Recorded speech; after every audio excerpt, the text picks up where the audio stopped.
Live കാണുന്നവർക്കറിയാം, Sai എപ്പോഴും എടുത്ത് ഉപയോഗിക്കാറുള്ള ഒരു വാക്കാണ് ഐസ് ബ്രേക്കിംഗ് എന്നുള്ളത്. നോമിനേഷനിൽ വന്നു കഴിയുമ്പോഴാണ് പലരിലും ഈ ഒരു ഐസ് ബ്രേക്കിംഗ് എന്നുള്ള ഈ ഒരു സംഭവം കാണാറുള്ളത്. രണ്ടാഴ്ചയോളം നോമിനേഷനിൽ വരാതിരുന്നിട്ട് പിന്നെ നോമിനേഷനിൽ വരുമ്പോൾ അതൊരു പ്രഷറാണ്. പ്രഷർ പ്രേക്ഷകർ സേവ് ചെയ്യുമോ, എന്നും കിട്ടുന്ന ഈ റവന്യൂ നിലയ്ക്കുമോ, എങ്ങനെയും 100 ദിവസം നിൽക്കണം, എങ്ങനെ നിൽക്കും, ഇതൊക്കെ ആലോചിച്ച് സ്വാഭാവികമായിട്ടൊരു പ്രഷർ വരും. ആ പ്രഷർ വരുമ്പോൾ അടിപൊട്ടും. ലാലേട്ടൻ പറയാറുള്ള ആ ഒരു പ്രഷർ കുക്കർ സിനാരിയോ, അതാണ് ഇപ്പൊ ലൈവില് ശരണ്യയും അപ്സരയും തമ്മിൽ ഒരു അടി പൊട്ടാൻ കാരണമായിട്ട് എനിക്ക് തോന്നിയത്.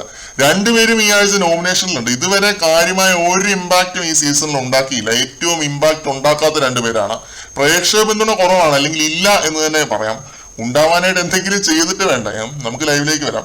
മോർണിംഗ് ടാസ്ക് നടന്ന സമയത്ത് ശരണ്യയുടെ സ്പേസിൽ അപ്സര കയറി സംസാരിച്ചു എന്നാണ് ശരണ്യ പറയുന്നത്. ശരണ്യയുടെ അവസരം തട്ടിയെടുത്ത് ഇടയിൽ കയറി സംസാരിച്ചു. ഇതൊക്കെ പറഞ്ഞിട്ടാണ് രണ്ടുപേരും തമ്മിൽ അടിയാവുന്നത് ആ ഒരു ടണൽ റൂമിൽ വെച്ചിട്ട്. ഇതിൽ രണ്ടുപേരുടെയും ഭാഗത്ത് തെറ്റില്ല. ആദ്യം പറഞ്ഞ ആ ഒരു നോമിനേഷന്റെ പ്രഷർ അതങ്ങ് ഹിറ്റ് ചെയ്തതാണ് രണ്ടുപേരെയും.